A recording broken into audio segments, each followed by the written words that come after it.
Welcome to Mind Amendment, the podcast that dares to challenge the ways that we think about mental health, physical health, addiction, and healing. Today, we ask the question most institutions won't. Why are the people most praised for their compassion the least cared for by the system? Send this to a healthcare worker who always puts everyone else first. Welcome back to Mind Amendment. This is part 3 with Dr. Jessi Gold. I'm so pumped to continue this conversation. If you have not tuned into the first part 1 and part 2, please go back and do that because you're going to want to. These are sequential and are going to change your life. So I should be so lucky. It's true. We love feedback, by the way. There's we always have listed for like where you can email in or DM us on any platform. Please send in if any of our conversations are making a difference in your life. It means the world to our guests and to our production team and to us to hear the change that if even one thing meant something to you. So we welcome that all the time. We're so glad that you're here. And here we go. So even psychiatrists are human, or even psychiatrists are human?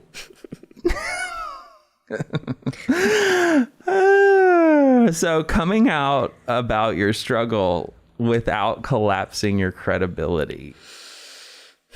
If you're wondering where we're going with all of this, it's a little nugget to tell you. But first, we're going to break some ice here with what would your patient think? Give real vulnerable scenarios. Would this disclosure help or harm the therapeutic relationship? A therapist cries briefly during session.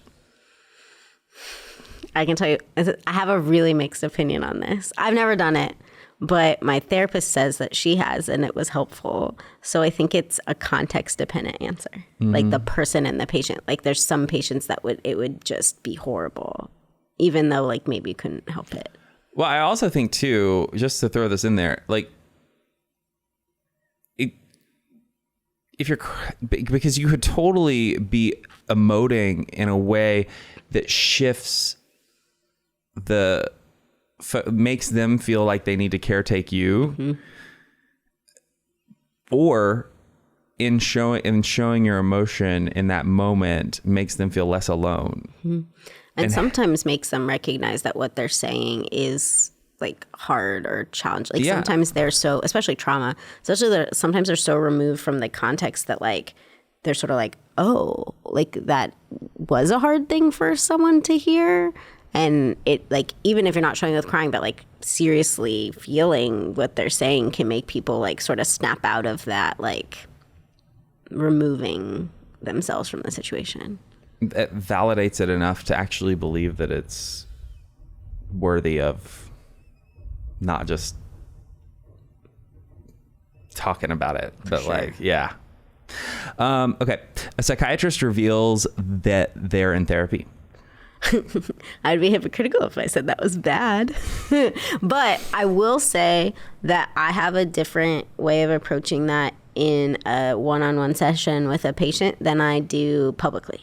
So I assume everything I say publicly patients can see, but I will not bring all of it up in session. So if there's a reason to talk about that fact that I'm in therapy that doesn't distract, that's supportive, that makes them understand that like people need help too in all kinds of professions, then it would be brought up in session.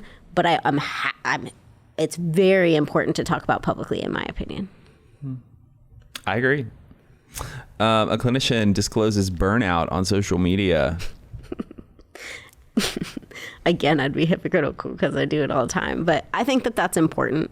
I think there's probably some workplaces that would be worried with that too. Like that somehow opens them up to harm. Like if you say you're burnt out and then, oh no, what if a patient says something and then we're going to get sued or something? But I would hope that people don't all go immediately to lawsuits about everything. I think there's nuance in it too. It's like how you go about it. I mean, like, you know, is straight up attacking your workplace by saying, I'm burnt out, where I work never cares about, versus, I'm experiencing burnout. And it was, I think there's a way to go about it that, hell, it's just like everything. I mean, like you can't just say everything how you want. You can say the same thing a different way and it'd be completely inappropriate in person or on the internet. Yes, for sure. Okay. A doctor writes a book on their struggles. Do you feel attacked right now? Like a little bit. I think we have to do that stuff. I don't think everybody has to do that stuff. Like that would be horrible of me to say, because like some people that could be the worst possible thing in their life to do. Writing a book? Yeah. And like sharing that much. Yeah. But some of us need to do it. Mm-hmm. I think the same that like somebody like in Hollywood, we need some people who are examples of like people who get help and people who take meds, because it like you see those people as like holders of hope of the profession, and also you look up to them. I feel very similarly in our profession. It's like we need some people to do it. We don't need everyone to do it. We need everyone to be like a little less guarded and a little more vulnerable, but we do need some people to do it. We do. I'm sure you've heard of it. I feel like you've heard of this, but the halo effect. Okay. So, our other podcast that we have, Rooted Recovery Stories, we typically talk to, we do a wide range of array. I just created a word, array and range. A range of guests and of things that people overcome and how they find hope, what tools they use to get there. But one thing we typically, like as a common thread, is that we talk to, the majority of people that we talk to have a bit of a bigger platform. And it's because I'm going there, follow me because there's a reason I'm going there. Totally. Because of the halo effect, when we think about our mission, vision, goal for affecting the maximum amount of impact and positive change in the lives of people. It doesn't matter who you are. It's insane that we all do this. It can be an individual that you've never heard of or seen before. But when you find out they have any type of credibility, or we live in the day and age where if people have a big following, all of a sudden, like, you're more likely to listen to what they have to say, even if they're not even, for sure. And so,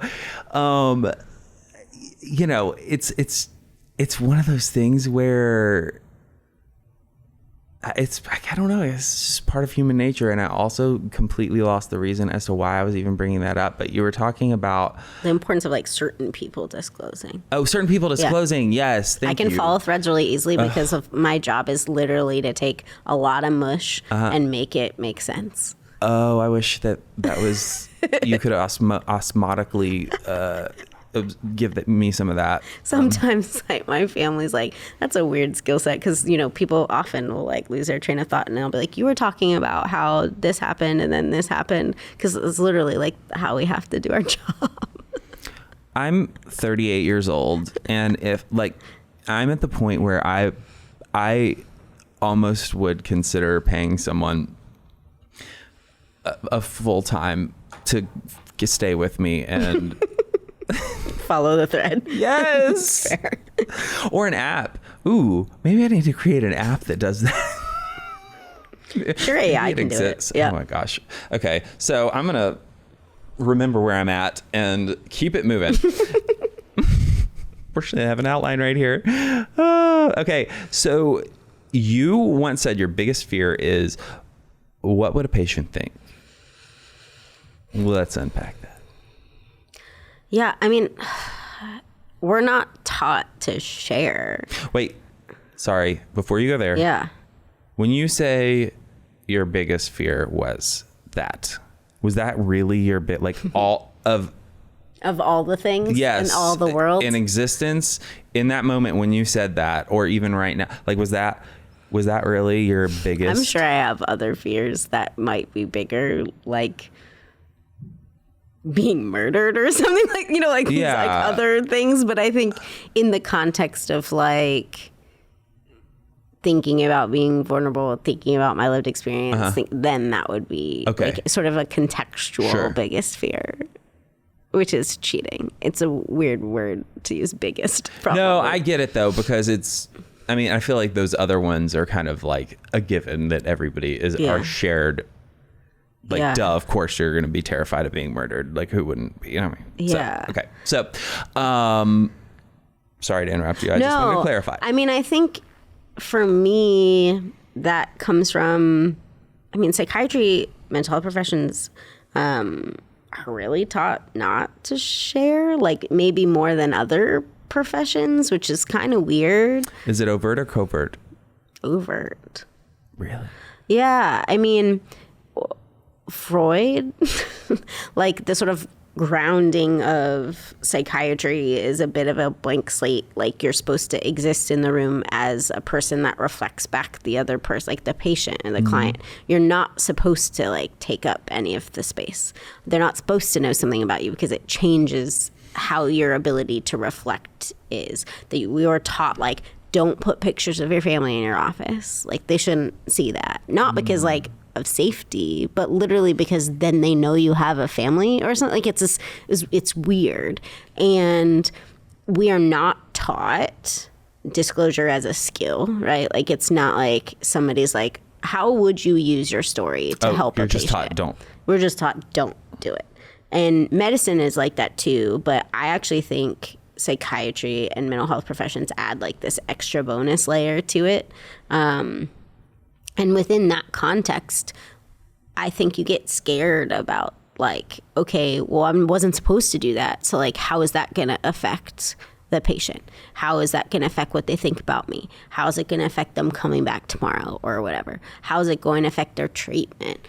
And it gets in your head for sure. And some of that's feedback driven, you know, like people give you feedback about not doing X, Y, or Z, or in psychiatry training, we get videotapes, sort of like football players, with some of our patients, and you watch back a tape and you get feedback, and you know they'll say like, we shouldn't have said that. So you learn like, oh, that was bad. That's not what a good clinician or a... Wait, when you say you get videotape, like, do they go do like I'm going to like Bravo land, like they could go do a confessional and they're like, so Dr. Gold was totally annoying today. And no, like we get consent and then we press play and they record the whole session. And then we go to like groups of our colleagues with a supervisor and watch. And then they give you feedback like football. Yeah, like the game. But the reason why I didn't get that when you said like football, A, B, C, D, E, F, G is because... You don't like football. Yeah. I mean, you know, like watching back the tape, right? Like you're learning technique or whatever. It would be cool if we got feedback like that in real time from patients that wasn't like superficial. Can you imagine though how entertaining that would be? It would be. Like, that's your next TV show. Right. Wait, nobody steal that. This podcast is brought to you by Promises Behavioral Health. If you or a loved one are struggling with trauma, addiction, or mental health, we are ready to answer your questions and help you take that next step. Call our admissions center at 888-648-4098 or visit us online at www.promises.com. Our team is ready and waiting to answer the call for help. All right. How did you decide when to share your personal story publicly, and how did you prepare emotionally for the backlash or scrutiny that was to follow? Yeah. It's a really good question that nobody asks themselves before they share, I think, because of this desire to just kind of get it out there sometimes. And I first started sharing like a bit on Twitter, or like the artist formerly known as Twitter. And so you started doing that before you decided to write the book? Yes. Okay. And I used to write like some popular press pieces for traditionally women's magazines a lot of the time. And dabbled in some degree of self-disclosure in those contexts. So like we'd have an article and it would be about something, and maybe the beginning and the end would be a patient story but my reaction, or something like that, where it starts to do that and you see how I feel and like, okay, you dabbled. I feel the same about social. It was like I would try something pretty tame, like mentioning the word therapy, and see if I like spontaneously combusted, and I didn't. And so I was like, okay, good. I'm like, so it was like tiptoey for me, I think. Yeah.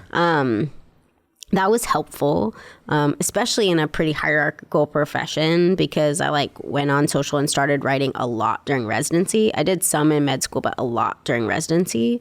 And like you're still very much at the mercy of the hierarchy in that setting, and it doesn't feel safe to share a lot of things. And so like you can try a little, see how you do, kind of go from there. And that's what happened for me. I think COVID in particular made me share more for a lot of reasons. What were the major themes that you were sharing during COVID? Yeah, I would just say, I'm actually interested from when you started. Yep. Up until you decided to write the book. Good question. So the very first like personal piece I ever wrote was a piece I wrote for an academic medical journal in med school about a time when I was like, this is like the worst summary line, but I'll give it to you anyway, when I was like tricked into doing cardiac massage on a patient who was already dead. So like physically pumping the heart of a person who I thought was alive, that I thought I was like somehow being called in to save, but like pretty clearly learned like in the midst of doing it that it was like some sort of sick training exercise to like teach me. And I had a lot of feelings about it, and a lot of like, what was this supposed to teach you? I don't know. I mean, like how to do that. I don't know. Like maybe the skill of actually doing cardiac massage, or maybe like how to deal in an emergency and like support the team. But it was really crummy because that was the first time I saw somebody die too. So it was like a lot at once. I was a third-year med student. And I had a lot of feelings afterwards, and I like went home and I was like blah blah blah, because I journaled a little and I was dabbling in like bloggy writing when Blogspot was like a thing, and I went home and just like wrote a bunch of stuff, and then I sent it to my mentor, and she was like, "That's terrible that happened, but also if you could like take out the curse words, I think you could really help people." Yeah. And I hadn't really ever thought that like my experience as a student, or like my experience could at all educate somebody else. Like you're very much taught in medicine, like you're not an expert till someone like you have like 75 papers on the one thing, and then you're an expert, and like you're always an expert on your own experience, but it doesn't feel important. And so with her saying that, and like some other people saying that, it like encouraged me to write it. And I would say looking back and writing it, I was very nice, and it was a lot more about the situation, but also like what to learn from the situation. Like if I went back and wrote it now, I think I actually would keep a lot of the feelings that I took out of it back in it. Yeah. But it was like a first experience saying like, this thing happened to me, this is how it went, and this is what like a teacher in a different position could learn from this, or this is what a student could learn from this. And from that, I was like, okay, like writing is powerful. And wait, what would you have said now? Like elevator pitch. What would you have? What would you have added? I was way too nice to the attending. Like when I reread it, I'm like, I'm giving him so much. Like he didn't understand. Like he forgot what it was like to be a student. Like I say a lot of that. I actually think he's a bad person, and I give him a lot of like. Maybe like when you have seen a lot of people die, you forget that somebody has never seen a person die. Yeah. And there's truth to that, but I also think he's just a really bad person. Yeah. And that it was like kind of a sick thing that he did, and that like there are other stories like that in medicine in general. So I think I would have had more of like this is a bad pathology that shouldn't exist within our field, and we could do better in how we use hierarchy and hurt people, and what it's like to have feelings you can't share.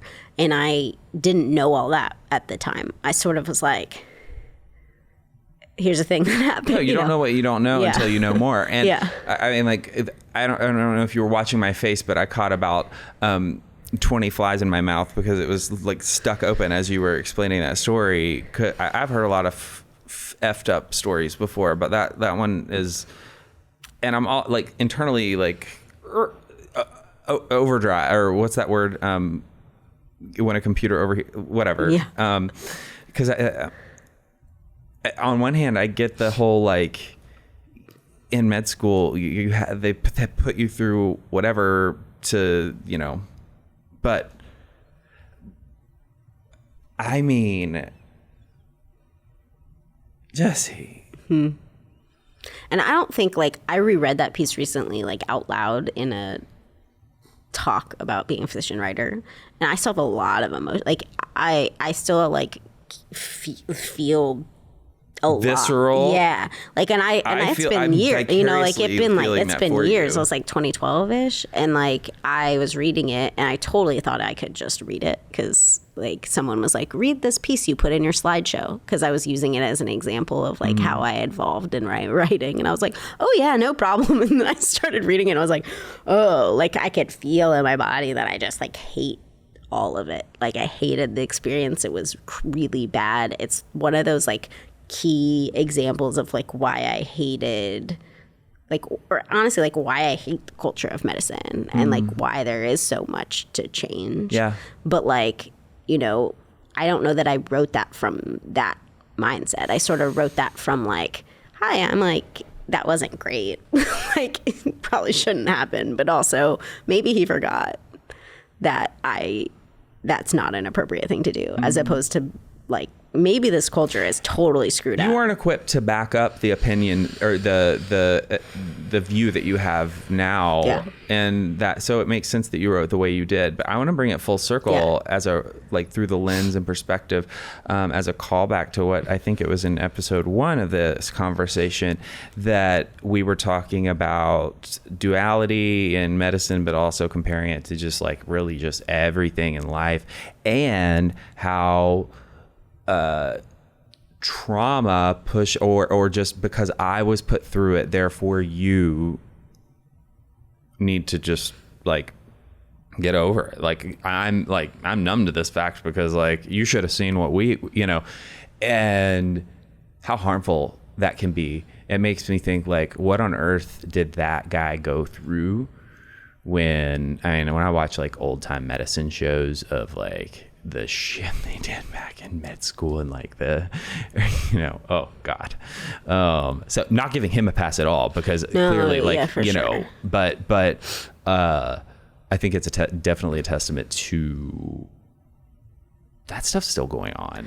I don't think that, that was over 10 years ago, but I'm sure that stuff is still happening. Yes. and I think besides not being equipped, I think that and I talk about some of this in the book, like I think that the feedback I got was like, to survive this, to do this, you have to shut down the part of you that is like freaking out right now that was totally not appropriate. What part is that? The human part, the one that would have cried but didn't, because everyone was looking at me, and the other med student kept going like, that was so cool, I'm so jealous you got called. Like I was like, oh, I should have thought that was cool. Like it was really confusing to me. And like, does that part that you were receiving the message to shut down in that moment, do you believe that part has a place that's necessary in treating people? 100%. I think it's what makes me really good at my job. But I think that I was told, like so many people in in healthcare fields, especially certain like surgeons and things like that, like the message I got was like, you can't survive this and be human. Like you have to, like, that's how we do it, so you have to deal with it. Or we see death all the time, so you can't have an opinion about it. Or like so many people that I see as patients, like they see a code or somebody die or not die in a code, and like then they go to lunch afterwards or whatever, like nobody says like anything, like, so you learn like, I guess people just die, like, and that's like a horrible thing. And I think very quickly, because you're there, because you earned it, because people all those things that we're also talking about before, like you just go, okay, like I think I have to put my head down and like stop that to get through this, and I'll figure it out later. And I figured out, like in writing my book, but also just sort of like life over time, that I had like really shut myself down. So you did do it. Oh, 100%. Because the feedback I got was like, I would get feedback like written, like Jessi needs to learn her place, like Jessi's too nice to nursing, too cordial to nursing. Like, I don't even know what that means. Like, but I didn't know that was like negative. But then like when you get it as negative feedback and it's like affecting, you know, your future, you're sort of confused. Do you remember what Jessi Needs to Learn Her Place was in response to? It was in a pediatrics rotation. Probably like I'm a little irreverent because I think hierarchy's stupid. And so like there were some times that like I sort of said something back. Like, but it wasn't like I was scared. I was like, you know, I knew I had to respect hierarchy enough to like shut up. But I definitely sometimes would still like push a little and see what happened. Because are you talking about situations where you're speaking up because you were concerned that the decision being made wasn't the best one? Yeah, or like someone else was being mistreated, like someone else on the team was being treated poorly, or, you know, something like that. And like, I you know, or a nurse, or, you know, like Jessi's too nice nursing. Like that usually was where it was coming from, or I felt I wasn't being treated right either. Like, and that kind of stuff would come up. But yeah, I mean, when you get that, like, you're kind of like, I need to get through this, and like I need to go to the next level, and I need to get into residency, and so like I guess I have to figure this out. And I don't think I realized like how much that, like what that did to me until I sort of like refound myself in the context of work and life and medicine, and a lot of that happened over COVID. Wow. Yeah. I appreciate you sharing those. Is anecdotes the right word to describe that? Those stories or examples because I think a lot of us, even people who might be obsessed with watching medical shows that haven't lived that, you know, like that's not something like that's real life. Like, what the fuck? Yeah, I mean, I also think people think we've evolved, like that it's better.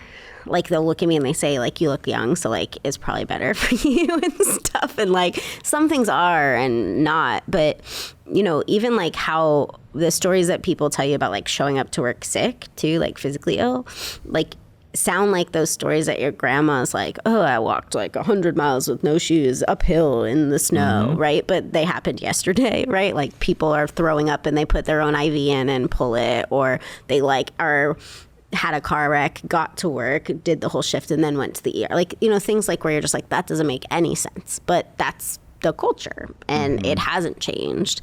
And medical culture was founded on a bunch of dudes who had to do substances to get through their jobs and hours and stuff. And it was founded on a very unhealthy, like, sort of culture to begin with. And that has just sustained. And, like, we continue it, but it sounds like made up. Like, I think that if people, I don't know, like it sounds made up because we don't have other people like you speaking up, telling the stories about, I mean, just those little examples that you just gave us. Do you know how much that humanized and brought reality even for me? I mean, people who may not have any insight into the medical field at all in their daily life. Like, we have a bit of a Fight Club thing. Like, we don't talk about Fight Club, you know, like this is just the way it is, and we're not going to talk about it outside of it. And like, we're also not going to talk about it with each other. And so, you know, when we talk about what do we share and how do we change things and who needs to tell stories, like sometimes I'm like, well, you don't have to do a lot of this stuff, but even just saying like, hey, it was really screwed up that person made you do that, like that's not okay, would have helped me. Like, I sort of gotta, like, that's what that guy does. My mentor was really supportive and said something sort of like that, and she's wonderful and one of my like closest friends to this day. But like the sort of ethos of the conversation, I went to a dean and complained, and the dean said like, oh, that's what that guy does. Like, that's him. We've tried. He keeps doing it, you know? And you're like, ugh, okay, I guess that's like what we do, right? And so like, apologist, like, you just learned that what he does, even though it is not their favorite is like what happens to you is not as important as, yeah. Wow. Whew. Okay. So in your writing, there's this tension between honesty and professionalism. What's the line, and does it move? Yes. So it definitely moves. I think it moves in context, like who you're talking to, what the situation is, where it's being brought up. I think it moves as you become more comfortable with your power. So I feel much more able to speak about this stuff now, because what are they going to do to me? Like, people listen to what I have to say, or I'm in a position of power, and like, if you don't like what I have to say, we can talk about it later and I'll see if that makes a difference. But I think the things that I talk about, the way that I think is like what makes me successful now, and I get that. And so I feel less like nervous about it. And even though people might still have problems with it, like I'm okay with that part. And I think that's why the line would like shift. Yeah. But it is not an easy thing to do at all. In a field that's not used to that, in a thing that I had to learn to do to feel okay with that. I had to sort of recognize that, you know, patients would see it, colleagues would see it, everyone would see it, like, and that's all important. And like, you have to think about that stuff. My therapist has had people bring stuff that I've written to her. So like, she can't say she sees me, right? But like, she has told me that like she had a meta conversation, like, oh, like here's this person that I see brought this piece that you wrote into clinic, and this is like, just so you should know kind of thing. And like, that's weird too, right? It's like another kind of person in the conversation, my family, all of that. And I think I'm glad that I sort of like tiptoed my way to being able to be more vulnerable for lots of reasons. One being like kind of getting into my own power, but also I can understand all those other levels of like intersecting needs or beliefs or people. And like, when you just share because you're having heightened emotions and you feel you need to share, you make it, I don't know that it always is actually the safest, because you didn't think it through very well. Like you just kind of went, blah. And like that happens in relationships all the time. Like with a friend, you're like talking to a friend and you're like, here's this thing that happened. And then you're like, oh gosh, like, what are they going to think? Oh no, I said too much. They're going to think like I'm too much, or that story was too much, or what are they going to, you go into that, and that's a friend. It's not like the world or whatever. And so I think like it is important to be like that. I had the ability to sort of like tiptoe my way to it, because it helped me kind of like go, okay, well, if I say something like that, like who knows, and what does that do, and like how are they going to feel about it? And I've learned like in different ways, like different things I say that I don't think are a big deal might like make my parents feel uncomfortable, or might make my colleagues think a different thing. And it's, I didn't know that going into it. And like sometimes they're the dumbest things, but it's helpful to see that. And so, yeah, I mean, I hope, I'm glad it evolves in a way. So it allows you to do a cost benefit analysis. Yeah. But even when you might arrive at the same decision, having done that cost benefit analysis, you then are able to have the appropriate level of empathy for how it impacts the people in your sphere. Yeah, and even you, right? Yeah. Like, I think the cost benefit analysis is a choice then, as opposed to like word vomit, or like as opposed to what you thought you were supposed to do and you were totally wrong, right?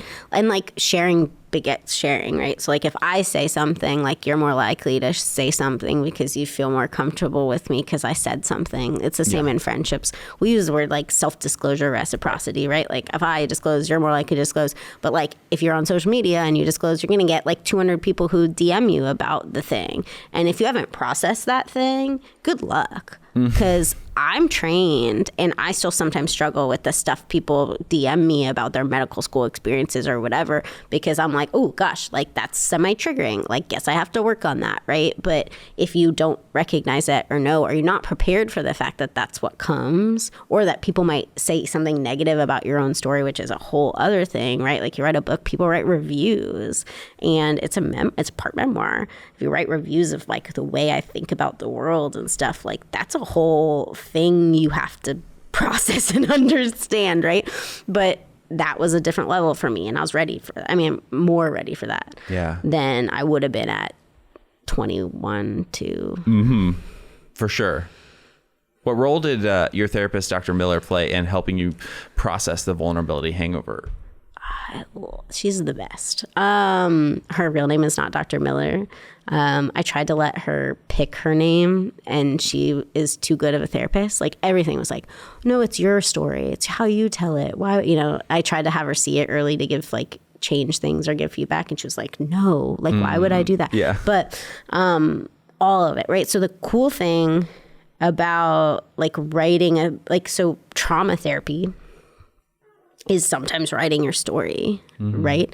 And there's narrative therapy. There's also writing your story. And so there's like something cool about like writing your story and processing writing your story than like having someone read your story who actually understood it and was there with you through it. And then also like could help you process like the reviews and the outcomes and the like, what does success mean? Which is a whole other thing, right? Like removing success from external measures of success. Like the point of it, like the point of writing is not like, of course it'd be great to sell books, but it's also like, how is that impact? Like, what was the point of it for you, right? And I have always been like, oh, it would help people, right? And my therapist is like, well, that's still external, right? Like, what did it do for you? And I think a lot of what it did for me was help me better understand me. I think that it also, I mean, I was in therapy the entire time that's in there, the entire time I was writing it, the same person, right?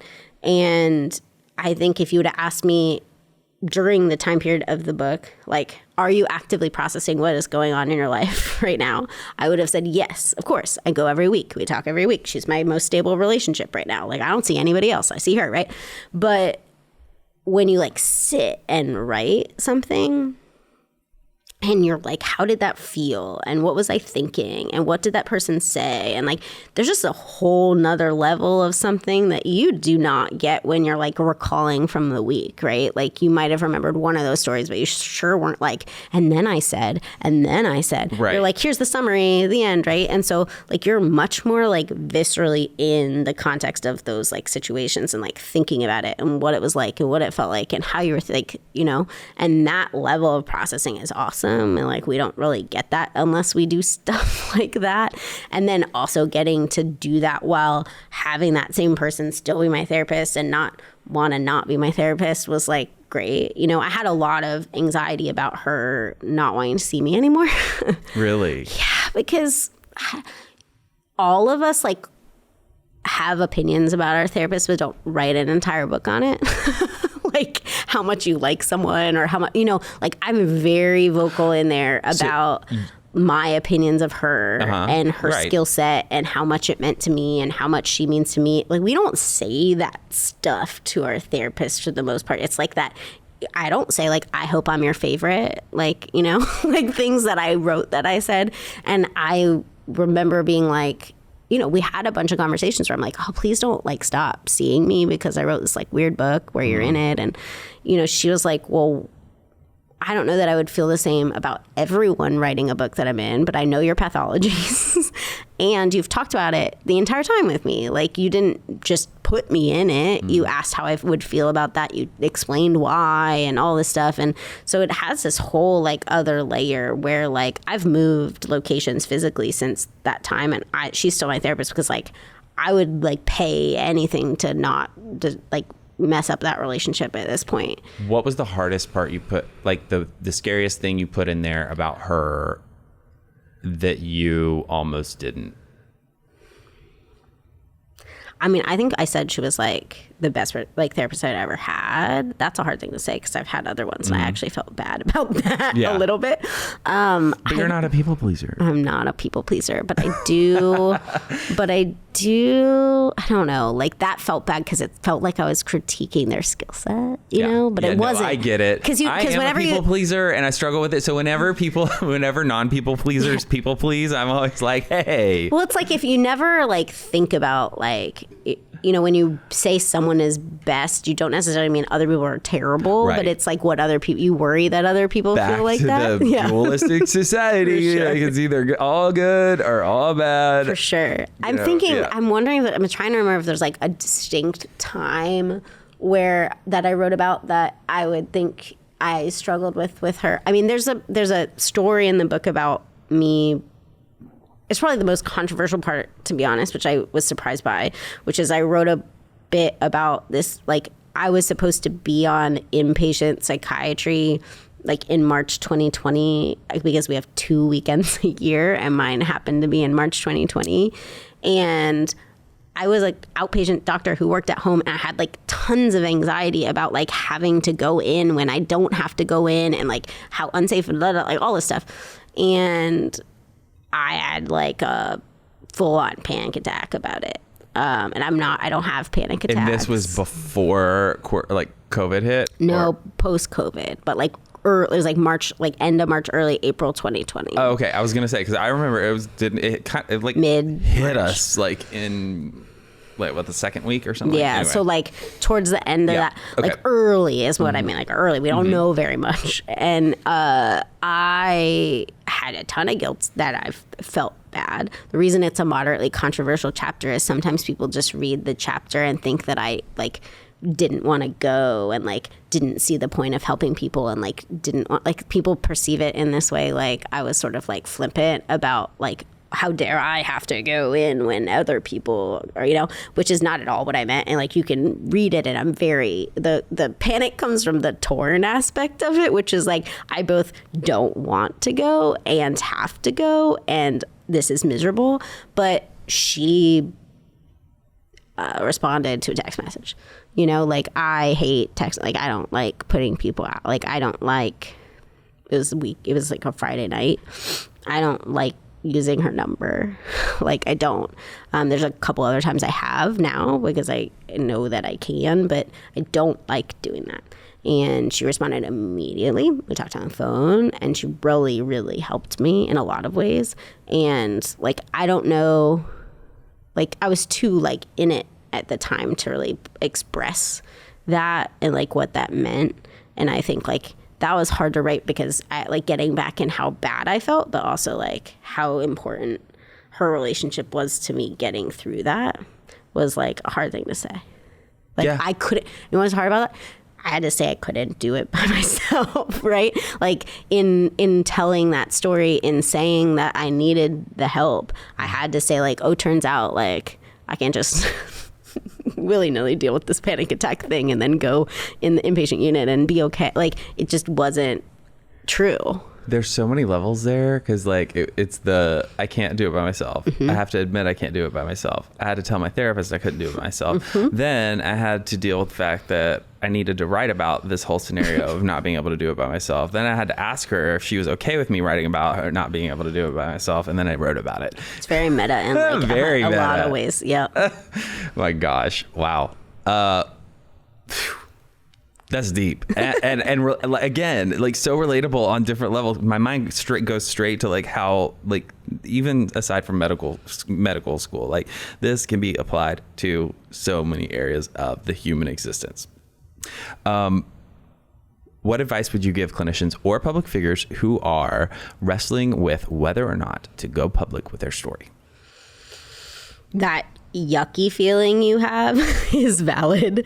I mean, I think that like being anxious about it, worrying about it, having concern about it makes sense. But I hope that if you kind of wrestle with that and figure out what it means to you and you get to a place where you're telling what you want to tell, how you want to tell it, that you'll still do it. Like, I don't know that everybody, like the book thing is like a 10 out of 10 in vulnerability, right? But like you could back it up, and I'd be really happy if most of us settled on a 2 or a 3. Like it would move the culture forward. And so if you're wrestling with it, like dabble maybe first and see how you feel. That's what helped me. But you don't have to tell all of it at once, and like no one expects you to write a book on it, you know, but like telling these stories out loud, it's important, but you maybe don't need to tell all of them at once. You maybe don't have to tell that hard one ever. Like you can choose, but I hope that people like pause, reflect, try to understand that, and then still do it in whatever way feels safe to them and right to them, especially at that time. Yes. We're moving. We want to move that needle. We want to shift the narrative. We want to. Everybody I talk to is like, yeah, we got to move. We got this direction has got to change. What great advice do you have for this part? Do you have a little homework tidbit you want to give a challenge for our audience before next week? I would say like think about something that was like hard for you that you would want to share and write it down first and see what it feels like just to write it down. Like don't share it, like journal, but like purposefully journal, like journal with the prompt of like, what would it be like eventually to share this thing? But let's start here. That's good. Thank you, Dr. Jessi. All right, audience, stick with us. We'll see you next week. So pumped. It's going to be awesome. We've been taught that burnout is weakness, but sometimes it's wisdom. Your body's demanding what your workplace refuses to give. Stick around for part 4. Dr. Gold's vision for a future where well-being isn't optional. This podcast is brought to you by Promises Behavioral Health. If you or a loved one are struggling with trauma, addiction, or mental health, we are ready to answer your questions and help you take that next step. Call our admissions center at 888-648-4098 or visit us online at www.promises.com. Our team is ready and waiting to answer the call for help.